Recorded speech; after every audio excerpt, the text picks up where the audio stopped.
Hello dear friends, thank you for joining me. This is Liz from Liz at Home, and today I'm going to be chatting about chalk pastels in their various forms and formats. I'm not going to be talking about pastel pencils, but chalk pastels in a brief overview.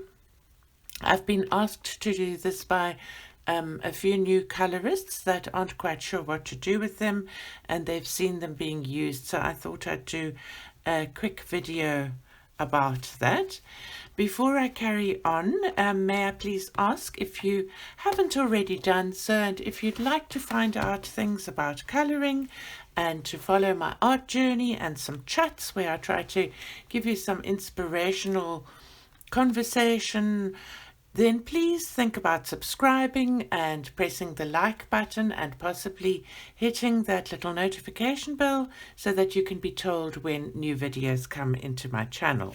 So I'm going to start. I have some rough paper here, which is a cardstock with a bit of a tooth, so similar possibly to what one would get in a good quality colouring book. And I'm going to start with the most basic and the one that most people have, and these are chalk pastel sticks. So I've got the Mungyo chalk pastels, soft pastels, and I have the 48 colours, and they look like this. Pastels really look, you get all kinds of pastels, so soft pastels. Do not confuse them with oil pastels. Soft pastels are chalky and feel very dry on your fingers. These come in this set, and I had a smaller set which I gave to my friend Bernie Miller, shame who subsequently passed away, but so I haven't really used these very often. But these are what's called quarter or half sticks, I'm not quite sure. These are called mini pastels, but they're small little sticks of pigment, and it's pigment, and I think it's mixed with chalk, I'm not quite sure. And what you can do is you can use it to color in large areas just flat like that, and then smooth them with your finger if you so wish, and you land up with a lot of pigment and chalk on your finger. You can use them just for lines like that if you want small lines, or when you're using pastels, it's a very good idea to have some baby wipes with you, because I personally can't stand having dirty hands. It really drives me up the creek. So, for instance, if you have a colouring page with a large area that needs filling in, you could do that. But what most of us do with these chalk pastels, another thing you could do if you have a large area is you could use something like this. This is called a texture plate. I bought it at Amazon, and it's basically a piece of hard plastic with ridges and things. You could put something like that underneath your coloring page and then use a pastel to go over it, and voila, you get a nice pattern without very much effort. What you also get is a lot of pastel dust, which is health-wise not great because you can breathe it in. So it's a good idea to always have a brush to brush it away with, or to have a dustbin close by where you can empty it. So those are some ideas of doing things quickly with the pastels. Another thing that you can do with these pastels that gives you more control is use an ordinary cotton swab that you can buy at a dollar store or wherever you go, and you can either take this and wrap it around your fingers, so it's a bit like a finger dauber, and use that to smooth things down or to pick up dust from the pastels. So you would find, I didn't bring one with me now, so I'm actually just going to use this paper. You bring a saucer or some sort of little palette, and then I'm using a little craft knife, and take your pastel and then shave off some of the color into a pile. So now say I wanted to use that green with this green and possibly a pretty blue.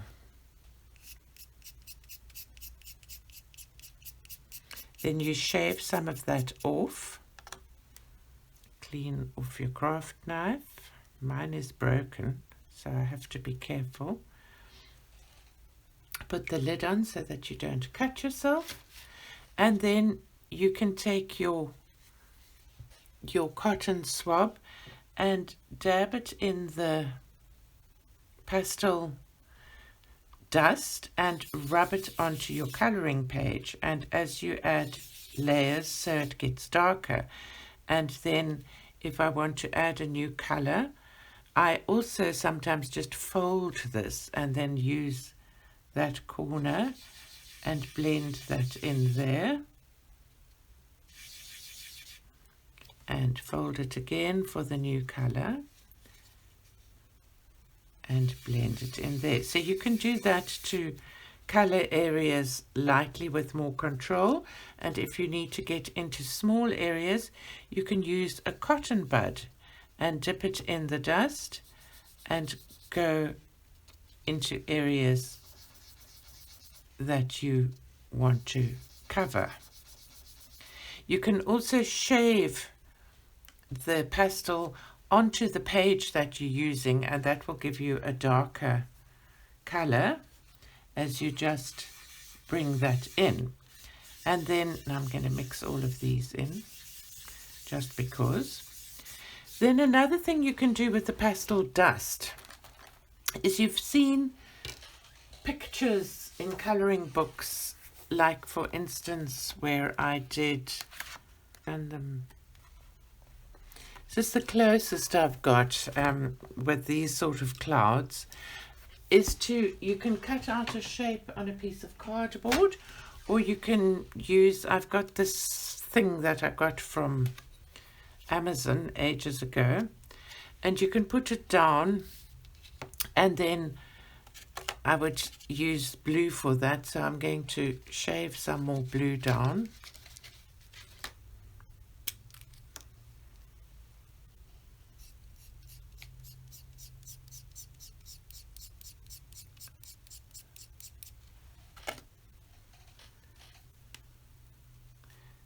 I just need to put the cover on and remove this, and then take your cotton bud and go over the shape that you've got.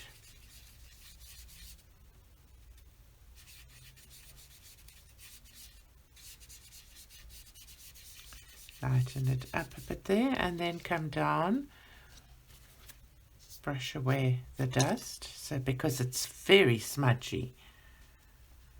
Make your next cloud. Come down. You could pick that up.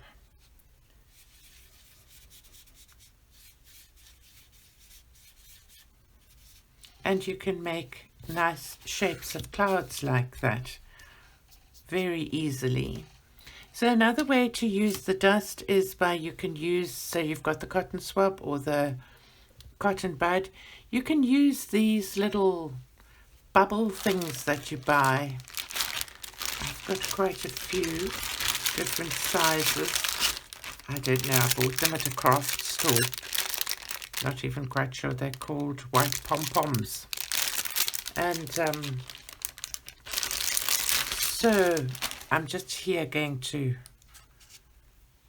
actually use that which seems to create quite a lot of dust. Pick up some of the color on here from a saucer, and then you can rub it onto your coloring book. So those are some of the ways that you can use to apply these soft pastels that come like this.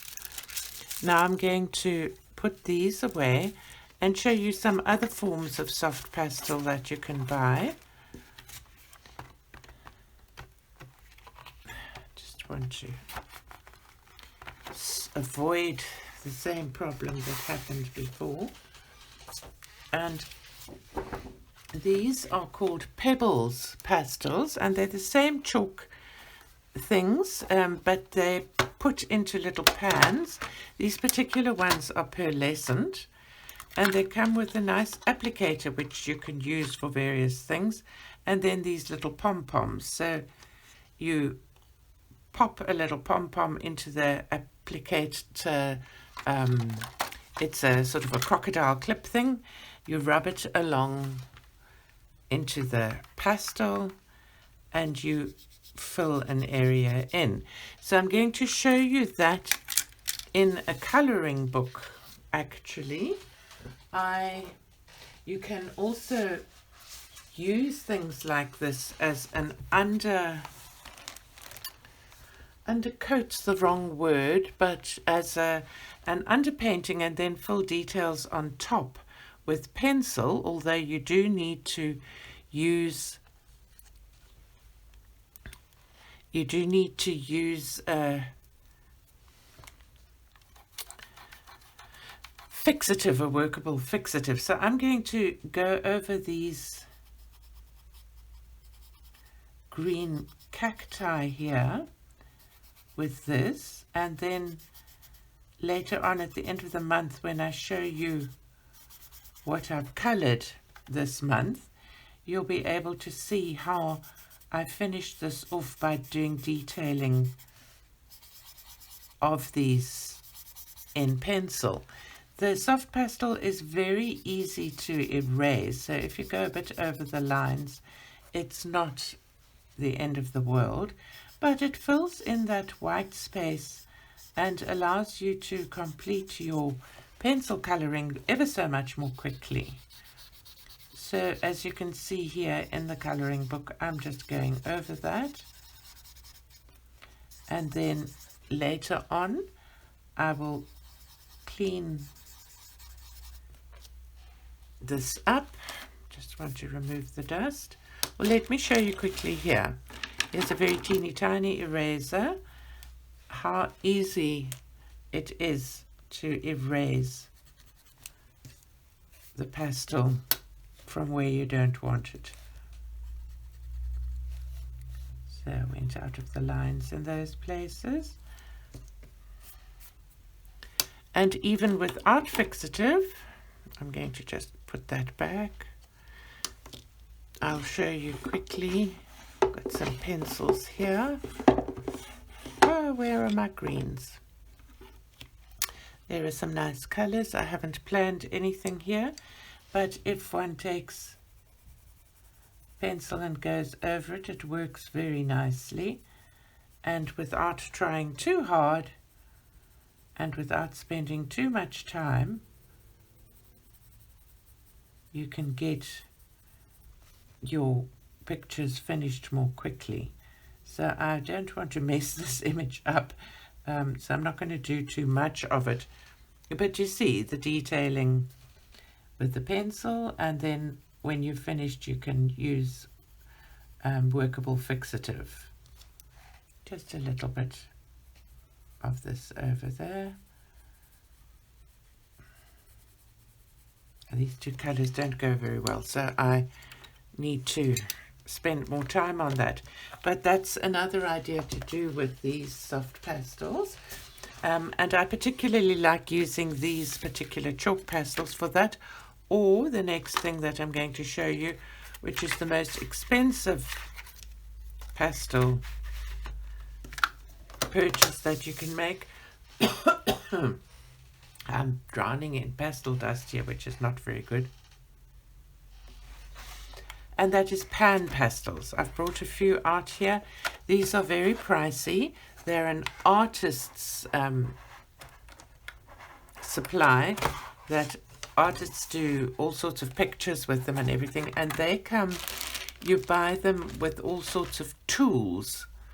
Like this is a particular tool that you can use for applying them, but you can still use other sponges as well. So I've got mine in a, you buy them separately in the little pans. I've got mine in a particular container that I bought. So can you see the difference in how pigmented that is? So now, for instance, if I wanted to do my sky with that, and I went, whoopsie, it's not going to work so well with this particular tool. So let me try a sponge, and that works quite nicely. This is just a makeup sponge that I'm using. So it's a mess. It's a trial and error kind of endeavor.